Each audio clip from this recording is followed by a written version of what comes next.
Hey everybody, this is Craig from Nyne Games, and today, since I am extremely busy, so much so that I'm still in my work uniform and I got out like 3 hours ago, and I have a lot of home renovations to do, I am not going to be able to update the site as much as I'd like to, and there was actually a bunch of random things that came out today, so if you come to our site, I apologize. I'm trying to do this in video form and tell you everything that happened today.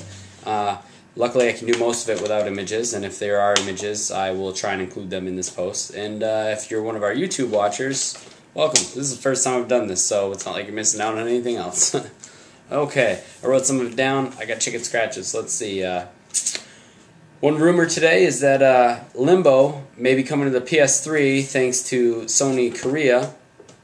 Many of the PS3 owners who don't have both systems actually missed out on Limbo. Limbo was an amazing game. Dan and I both beat it. We thought it was amazing. I don't know if Justin beat it. Maybe Justin beat it.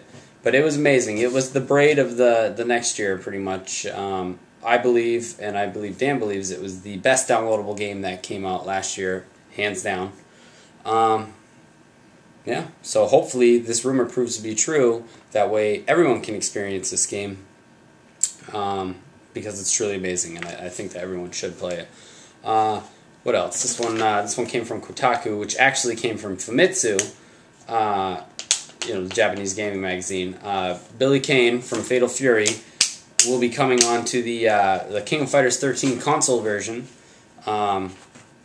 We still have no idea when it's coming out in America. It will come out in America, I assure you. It'll come out in America.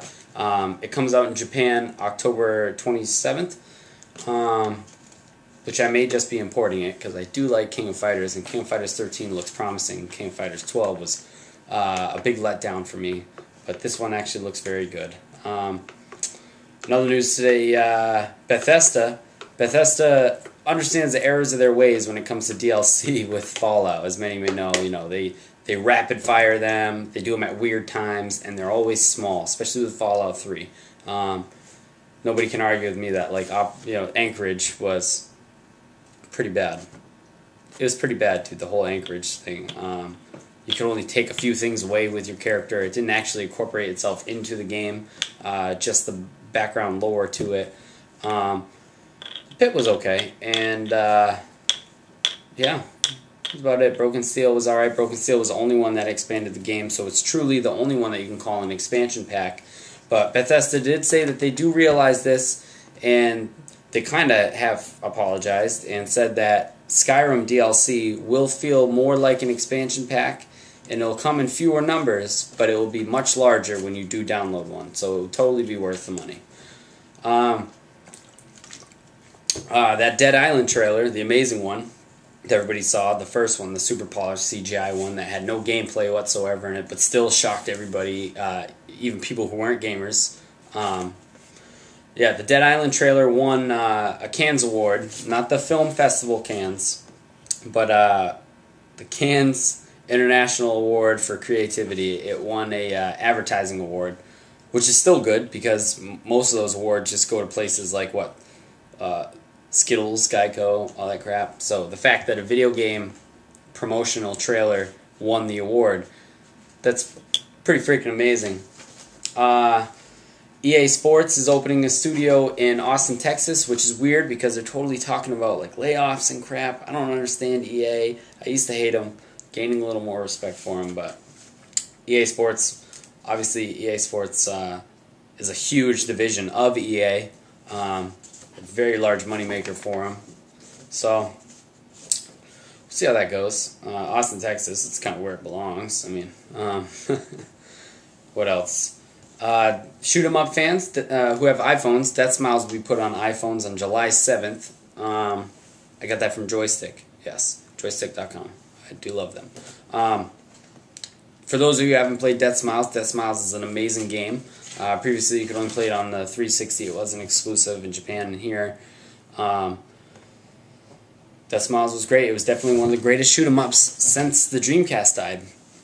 I shouldn't even say that, since the Saturn died off. It's definitely one of the best shoot 'em ups. If you have an iPhone and you don't have a 360, download it.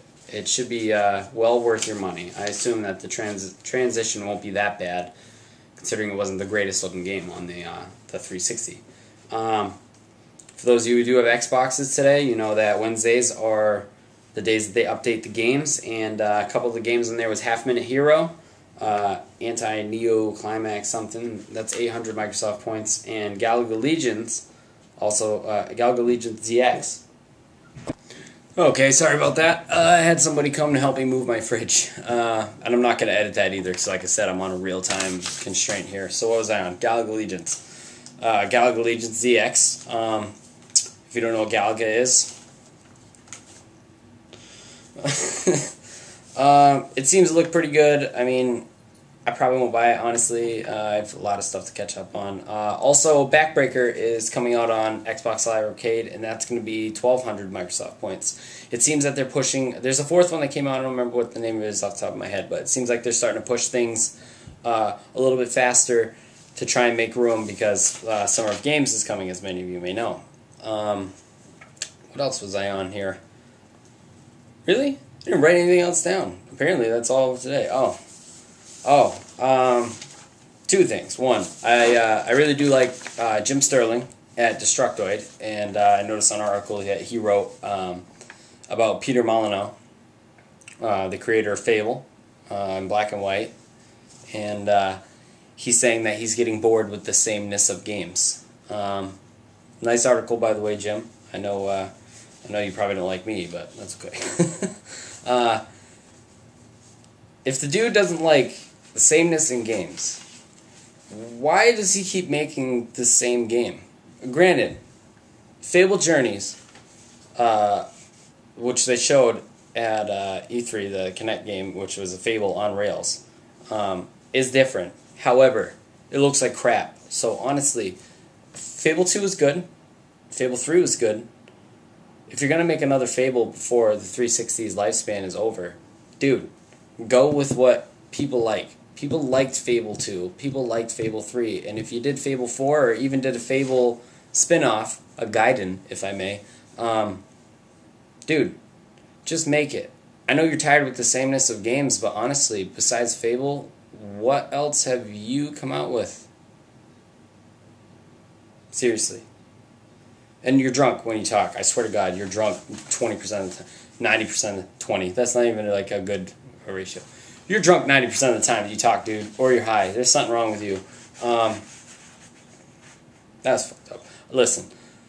You're a genius of a man, okay? If you're bored with the sameness of games, don't come out and attack other people, dude. Make your game better before you harass other people. My nose is flaring. I get so angry at this guy every time he opens his mouth. I can't. You know what? I gotta move on to the next thing. Next thing actually makes me angry too. I was reading on Twitter. I was gonna say this person's name, and I'm not gonna say this person's name because I'm not about to do that. They did, however, write something about this Resident Evil Mercenaries 3DS thing. If you went to my site yesterday, you did see that I posted something. Kotaku did an interview with one of the spokespeople from Capcom.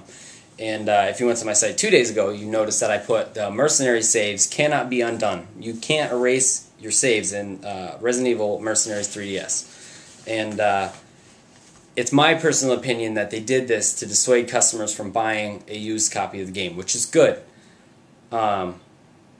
Obviously, if you care that much about it, you're going to buy it new, and you probably bought it yesterday anyways. Now, this person wrote, it's not word for word, because it's chicken scratches, and I don't really know what I wrote, but they said that Capcom is still trying to talk their way out of this Mercenaries mess, even though they can't be trusted. Dude, you're in the gaming community, and you understand. This is blanket. This isn't just to this person. I don't want to single anybody out, but you have to understand that unless you need to trade in a game to buy another game, which is totally acceptable. I went through it, you know. In order for me to play a new game, GameStop was there for me. Or even local-owned places. When you buy a used game that does not count as a sale towards the publisher and the developer, and they lose out on that money. So, if Capcom is really trying to make more money off of the 3DS, good for them. Good for them. I know the 3DS is slim pickings right now because a lot of people didn't buy them and still aren't buying them. Even Zelda's not as big as a system mover or handheld console mover as they thought it would be. So there's nothing about Capcom that can't be trusted. Capcom is a pillar of fan service. That's what they are. Alright, maybe Resident Evil 5 wasn't so good. But they're redoing Resident Evil 4 for us. And I understand that they sequelize a lot. But honestly, besides like Dark Void, which was a new IP, and they're trying to bring back Bionic Commando, and it failed miserably. Bionic Commando doesn't fit in this generation, and I'm all about remakes, trust me. You gotta go with what you know, like I said with... That rhymed. Like I said with the Peter Molyneux thing. If it sells and it makes customers happy, dude, just do it. There's absolutely nothing that I'm not going to trust Capcom, especially if they say they released Resident Evil 6, and I'm not considering Operation Raccoon City Resident Evil 6. Say they released Resident Evil 6 and it was more like 4 than it was of 3. I'd be happy as shit. I love Resident Evil 4. I think it's great. It could have totally been expanded on. Resident Evil 5 kind of went like this, but that's okay. I still play the crap out of Resident Evil 5. I beat it on professional mode. There's nothing wrong with it. There's nothing wrong with it. And if you're that anal about saves, buy a new one. That's what they want you to do. They do need to make money, dude. People rely on this income from the games because development costs now are so ridiculously high. They have to sell a certain amount of units before they start making profit. So really, it's just someone just trying to feed their family, dude. I mean, come on. At least they're not money grubbers like Activision. By the way, Bobby Kotick, whatever. He bought he bought MySpace today. Don't know what he plans on doing with that. Shove it up his ass for all I care. I don't like that dude. I'm sorry. I know I said I won't name drop, but I don't like that dude, and I don't care if they blackball us because I don't want their games, even though I'll buy them. But you know when a company is trying to be money grubbing, and that's that. Capcom's not that. I mean, let's put it this way. How many of you guys were on the fence about Dead Rising 2 because Frank West wasn't in it? Honestly, I like Dead Rising 2. I really wish Frank West was in it. Look what Capcom did. We're going to be getting Frank West put into it as a full retail game, and they're not even selling it for full retail price. So, I think people need to cut these companies a little more slack, especially when it comes to things like the online passes. It's $10. Maybe you save $15, maybe you save $10, and it's like you're paying for a full retail game. Guess what? They want you to pay for the full retail game. So I think Mortal Kombat did it. I will not be surprised if Activision does it with Call of Duty, and I'm not blasting them on that. I'm saying that's a good idea. But hey, that's all I can say about that, really. That's all I can say about that without getting super amped up, you know? But, yeah. So, rundown. What did I talk about? Limbo, Billy Kane, Bethesda, making apologies, Dead Island winning awards already. It's not even out yet. EA Sports moving to Austin, Texas. Death Smiles coming to iPhone. Half Minute Hero, Xbox Live. Galaga Legions, Xbox Live, both for 800 Microsoft points. And Backbreaker for 1,200 Microsoft points. What else? Peter Molyneux putting his foot in his mouth. Hey, I got an idea, Peter. Why don't you make a game like you promised me with Fable 1, where just make the game big dry land. And you give me an acorn and I can plant it, and then later on in the game I can come back and there'll be a tree. I remember that shit, buddy. You need to work on your own game. I'm going to go off on a tangent again. Thank you guys for watching.